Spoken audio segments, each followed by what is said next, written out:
Back to medico quiz. आज की class के अंदर हम ट्रेपेजियस मसल्स करेंगे।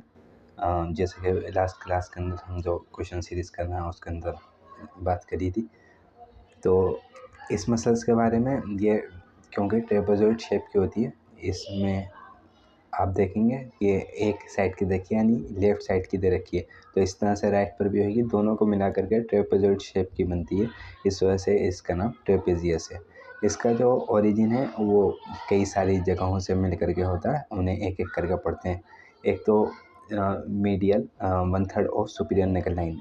पहली की सीरीज़ के अंदर जब हम हमारे स्कल को देखते हैं ऑक्सीपिटल नॉर्मा ऑक्सीपिटालिस से, तो उसमें एक उभार सा होता है हमारे हेड में, पोस्टीरियर साइड में, एक्सटर्नल ऑक्सीपिटल प्रोटूबरेंस उसे बोलते हैं। उसके साथ एक लाइन निकलती है, उसे हम सुपीरियर नेकल लाइन बोलते हैं। इस तरह से एक नीचे होती है, उसे इन्फीरियर नेकल लाइन बोलते हैं। जो मीडियल पार्ट है सुपीरियर नेकल लाइन का और एक्सटर्नल ऑक्सीपिटल प्रोटूबरेंस है उससे, और इसे लिगामेंटम नकाई बोलते हैं इससे। और इसके अलावा C7 स्पाइन से, और फिर T1 से T12 यानी all thoracic vertebra and last cervical vertebra के स्पाइन से, लिगामेंटम नोकाई से, एक्सटर्नल ऑक्सीपिटल प्रोटूबरेंस से, और मीडियल 1/3 ऑफ सुपीरियर नेकल लाइन से, और करस्पॉन्डिंग सुपरा स्पाइनस लिगामेंट, जो इनके लिगामेंट्स होंगे स्पाइन के ऊपर, उनसे भी इनका ओरिजिन होगा। इसके बाद ये सब आ गया। और इसके अलावा अगर जब हम इंसर्शन की बात करेंगे तो ये हम इस मसल को 3 पार्ट्स में डिवाइड करते हैं: descending part, transverse part and the ascending part. देखें इस इमेज के अंदर ये जो पार्ट है इसका फाइबर देखें नीचे की साइड आ रहा है, तो ये डिसेंडिंग पार्ट हुआ। फिर एक पार्ट है ये ट्रांसवर्स पार्ट है, ये बिल्कुल सीधे सीधे पार्ट आ रहा है। फिर इसके बाद ये वाला जो पार्ट है इसके अंदर नीचे की तरफ फाइबर्स आ रहे हैं, तो ये असेंडिंग पार्ट हुआ। ये फ्लैट टाइप की मसल है और इसके 3 पार्ट होगा: डिसेंडिंग, ट्रांसवर्स और असेंडिंग पार्ट। इसको हम सुपीरियर, मिडल, इन्फीरियर भी बोल देते हैं। यहाँ पे डिसेंडिंग फाइबर्स जिन्हें हम सुपीरियर फाइबर्स बोल सकते हैं, posterior border of lateral third of clavicle पर। जो लास्ट क्वेश्चन हमने करा था वो इस पार्ट से रिलेटेड था, यानी डिसेंडिंग पार्ट से, posterior border of lateral third of clavicle. इसी तरह फिर ट्रांसवर्स पार्ट जो होगा मिडल फाइबर्स और medial acromial margin superior crust of spine of scapula. अगर ये जो बोनी फीचर्स हैं जो समझ नहीं आ रहा है तो स्कैपुला को डिटेल में कर रखा है, उसके अंदर कंसेप्चुअली बताया था है किस तरह से स्पाइनस प्रोसेस होता है, और ट्रेपेजियस मसल वहाँ से निकल के फिर एक्रोमियल के लेटरल पार्ट तक जाती है, वो सब उसमें बता रखा है इंसर्शन में। फिर असेंडिंग पार्ट जो है जिसे हम इंफीरियर फाइबर्स बोलेंगे, वो lateral apex of the medial end of scapular spine तक जाएगी। स्पाइन की जो एपेक्स थी वहाँ तक जाएगी।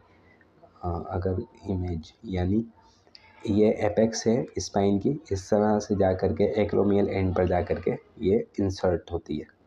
ओके, इसके बाद अगर नर्व सप्लाई करेंगे तो 2 होंगी, यानी spinal part of SSI nerves है जो कि 11th क्रेनियल नर्व होती है, और C3 C4 से भी कुछ ब्रांचेस आती हैं जो प्रोप्रियोसेप्टिव नेचर में होती हैं, यानी सेंसिटिव होंगी।